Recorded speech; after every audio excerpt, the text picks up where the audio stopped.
I'm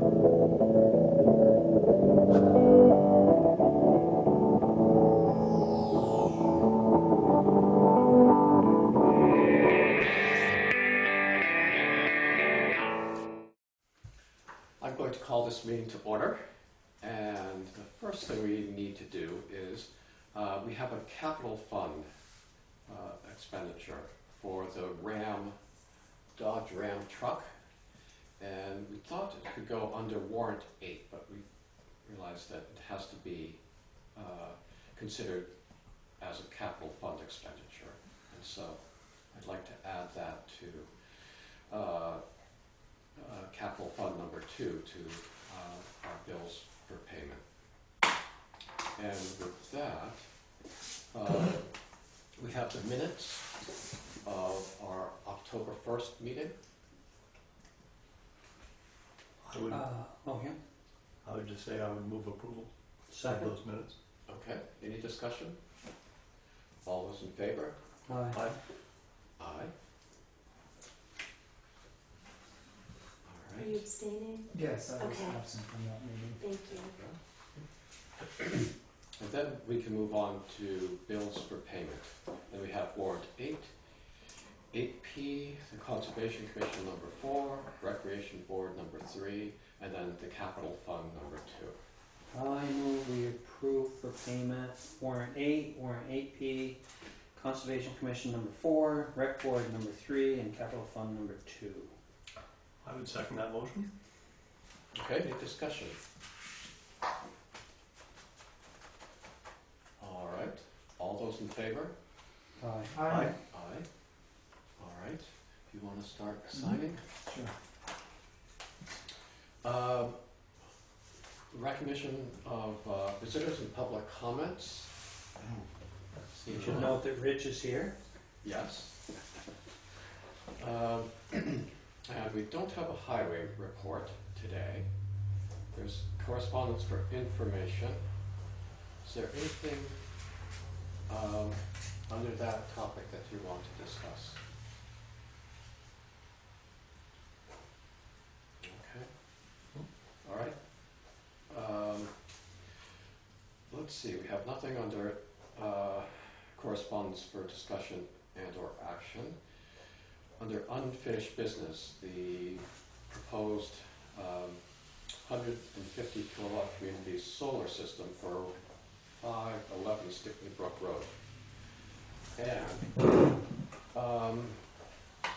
I talked to Sam Farwell from the Planning Commission, and they are planning on just writing a letter as part of just their due diligence in considering this proposed solar array. And I know that he's going to have a site meeting with the developer next Wednesday. But in the meantime, they're going to just write a letter. I think their concerns were just that the steepness of the slope and possible watershed issue, but so that's all I really have on that. I was actually going to try to go to that meeting with Sam and the developer just so I've been up there, and but I think I'd like to go back and just take a closer look. My only comment is, I think I've had it expressed through the Planning Commission, was the steepness of the slope and the rock, rigidity of the rock, and I'm the concern. I hope there's some due diligence in protecting stormwater runoff and actually even runoff once they're in place, because it's going to sheet off them quicker than it would sheet off through ground cover and things. So I would hope that somebody would monitor that and be aware that that could be an issue on a steep slope like that. Yes, I think that's sort of the gist of the letter the Planning Commission is going to write. Any other thoughts or about that?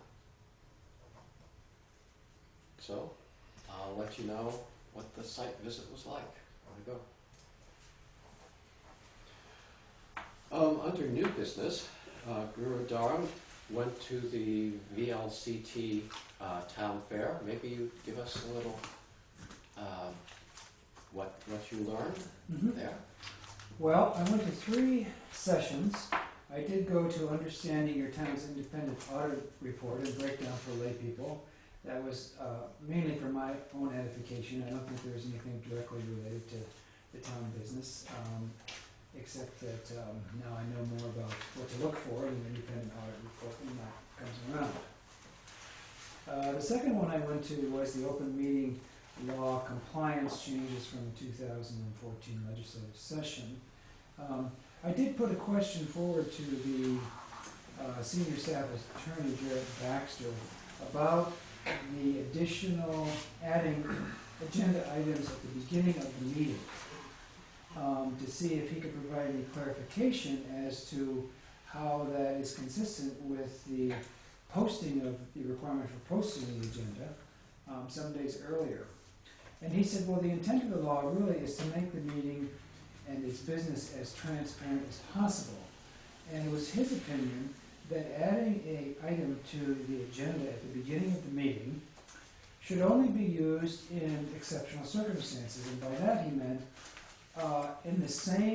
using the same criteria perhaps as calling an emergency meeting. That is, the issue at hand cannot wait to the following meeting. That is, you have to have direct action right there at that meeting for a specific purpose. And although that wasn't a legislative guideline, he thought that that was a good one that towns should employ in adding agenda items, because otherwise it could possibly conflict with the overall intent of the law to make the agenda as transparent as possible ahead of time. I also went to the Vermont League of Cities and Towns annual meeting and adoption of a municipal policy, which I can circulate this if you're interested. It's quite a policy, and there wasn't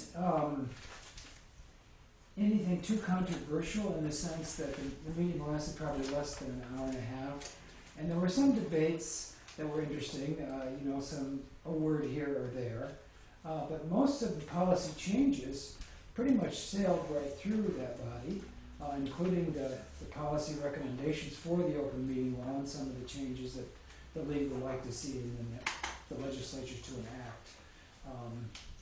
I don't think I need to go over all those changes because they do quite an admirable job, I think, of crafting the language so when it actually gets to voting on the language when it comes to the business meeting, it's pretty much been vetted quite carefully. So there was some lively debate, for example, in determining whether or not the word renewable should be replaced by the word clean sources of energy and that kind of thing. So there was a little debate back and forth that where some difference of opinion was displayed. But basically, I don't think there was anything that came up within the policy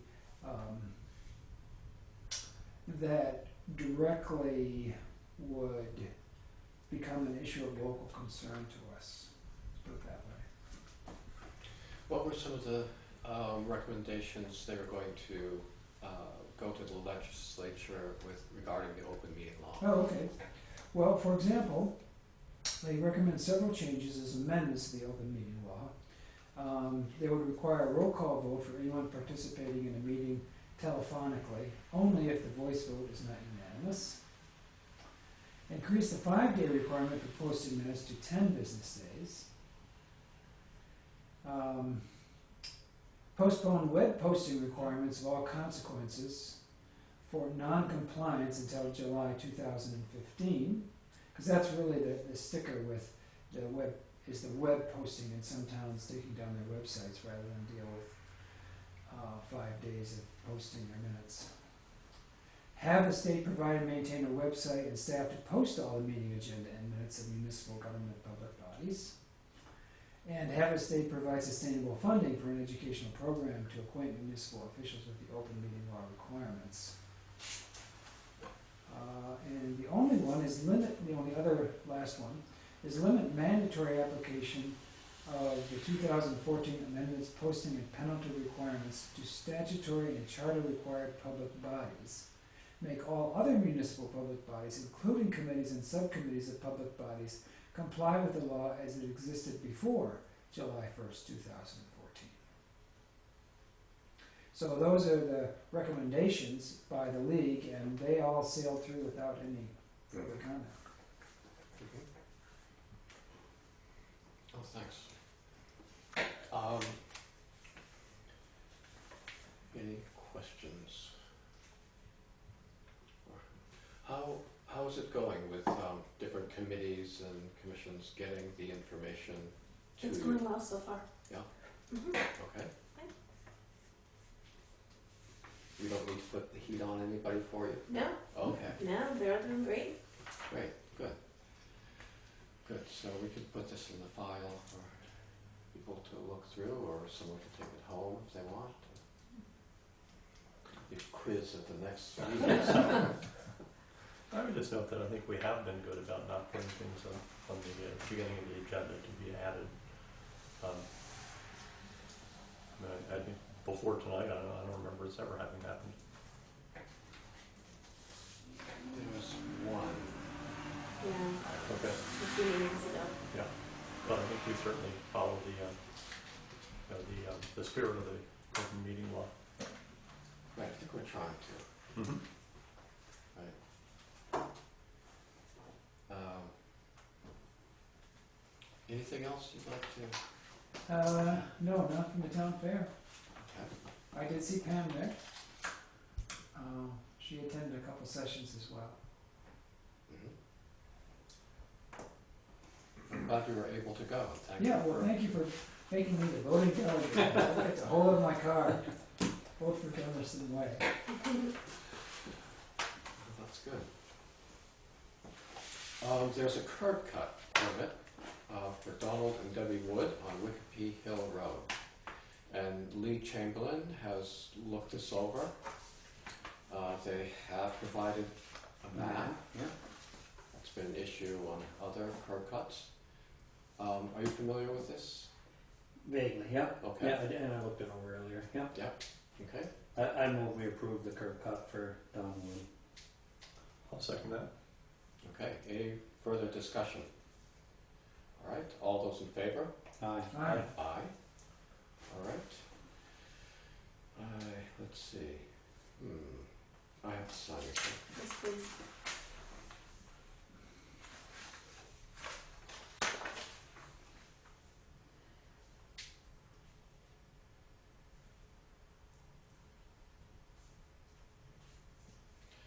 All right. I'll leave that there. So, other business. I have some other business, unless somebody else has something they want to. Well, we can all have a turn. Um, What's your business? I just have to, the things you'd asked me to check into, I finally did catch up with Sheriff Keith Clark. Yep. Uh, On the warrant. Unfortunately, Lewis isn't here to hear the explanation, but we were following up a question of why they were giving warnings now when we were of the opinion that they were only writing tickets when they stop people. And basically, it's a policy change somewhat, or a little different change. When Keith first came in to the office, there was a lot of warnings written because people didn't have the hours and the time if they wrote the ticket to go to court. And so there was more warnings given than actual tickets because they didn't have the funding, I guess, for the deputies to go to court and pay the deputies overtime to be there. So that was when he originally came in, he said, well, we're going to pay the time and we're going to write tickets. Right? And now that he sort of had to change his strategy slightly, and they now are sometimes writing warnings, and it's sort of a policy change somewhat, because he felt like they've gotten by that initial thing of getting over just writing warnings, and so that was his explanation for that, which makes sense, I think. The second thing I was supposed to be checking on was Paul Favre from the State Police, Bradley Barrett commander. And at this point, he thinks he can make November 12th meeting. We've tried several dates and they just have not worked till now. Okay. And at this point, we're looking at November 12th. So All right. Lori, if you want to carry that forward, and I will keep in touch with him. As Okay, you know, we last could just time. call 911. Yeah, tell him that we need him here. Yeah. And then the other third thing I was going to ask about: does anybody have any issue or question about our next meeting? I think being Thanksgiving Eve. Not our next meeting, but the meeting after the 12th, the 26th meeting. And I didn't know if we should consider changing it if a lot of people are leaving town. Probably Lori was going to bring that up. But. Usually, the select board does change it to the Tuesday night before Thanksgiving, if it falls on Thanksgiving Eve. Yeah, and I just thought if as much warning as we could give people in their due diligence, so. And I happened to stumble onto that when Paul and I were trying to come up with dates that he could. And I'm sure Lori probably was going to bring it up anyway. I just beat her to the punch. Okay, well, anybody have any thoughts about that? I'm open to either date. I guess it would really depend if people are leaving town, and I'm open to either date too, but it would depend if a lot of the select board were leaving town or entertaining the family. I was probably going to go to Putney at some point, but is that what you meant? Yeah, that's what I meant. And, That's a pretty long trip for you though. For me, yeah, we don't have any travel plans over Thanksgiving. Yeah, so either one's fine for me too. But What do you think? I prefer Tuesday, but that's just. I'll move that we hold our we will change the date of our November 26th meeting to Tuesday the 25th at 6 o'clock.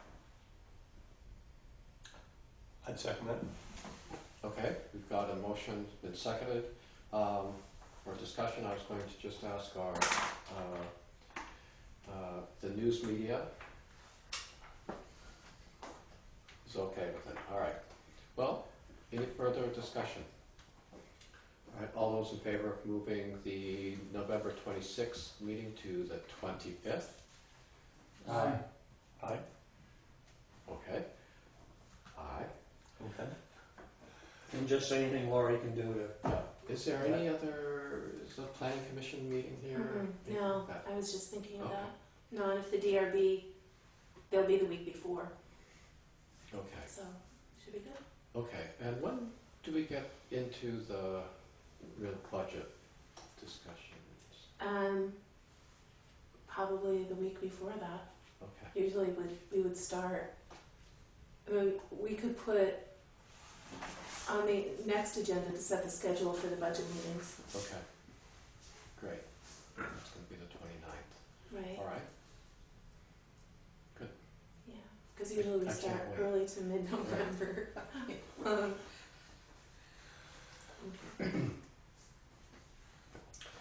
Anyone have any other business? I thought I'd just mention I went to, I guess they call it Trail Talk at the West River on Saturday morning. Yes. The foreman, Caleb, was not there. He was out getting his firewood in.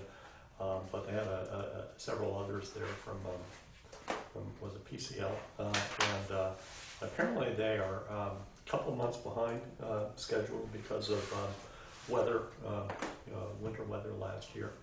But nevertheless proceeding. It was, of course, the Saturday of Columbus Day weekend, so I asked him about construction delays and how that had gone, especially I was thinking, Columbus Day weekend. And I've not heard from anybody how it went, on Monday or Friday for that matter, if there were any severe traffic tie-ups.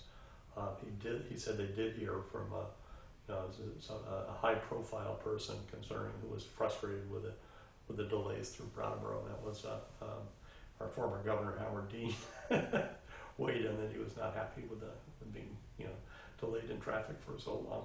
It was 91 and Brattleboro were pretty tied up Friday, and 91 was really tied up Monday. Yeah. Downtown was on Monday too. Was it? Yeah. Yeah. We all try to avoid the area, but Right. One of the things I had asked Caleb about was it's sort of I said, with a project of this magnitude, I asked him, how many folks would you expect to be injured? Just because it's a reality of, those are some dangerous stuff that's flying around at, in high places. And he said, well, our expectation is nobody's going to get hurt.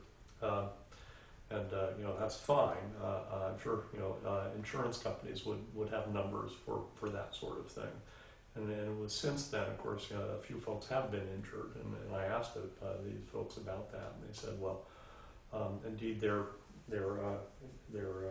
accident ratios as a company are much lower than industry standards, and the injuries that they have had are quite negligible. We talked a little bit about history, and I was just talking to my cousin in California about what he said with the Hoover Dam, for instance.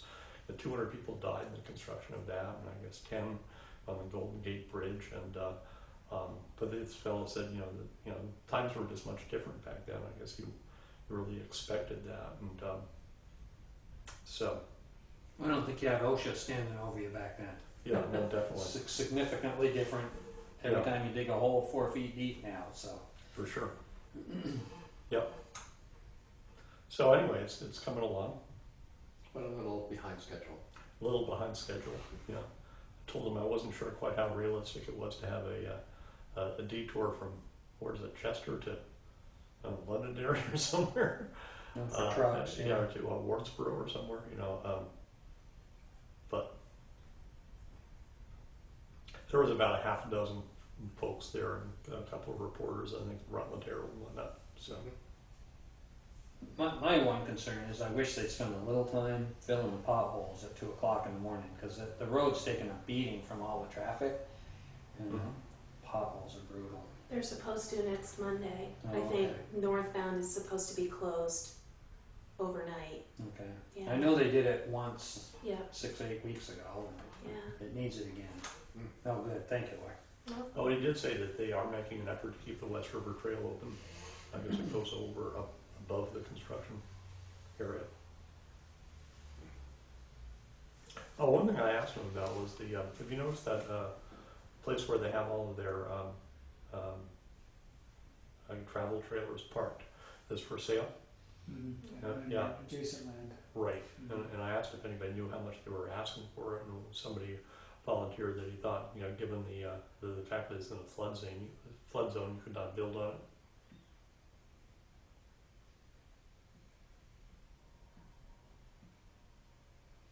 So that's about it. Okay. All right. Thank you for that Yep. update. Any other business?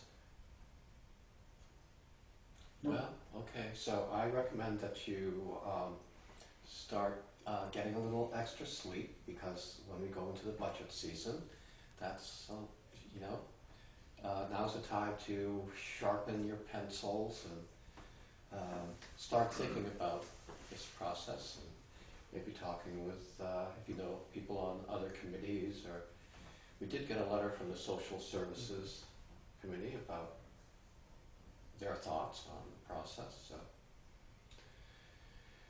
So any input you can get from people would be to take into this process would be good. And with that, if there are no other items that you'd like to bring before the board tonight, I'd entertain a motion to adjourn, So moved. Seconded. if that's all right. Let's vote. All right. Aye. Aye. Aye. Okay. Thanks for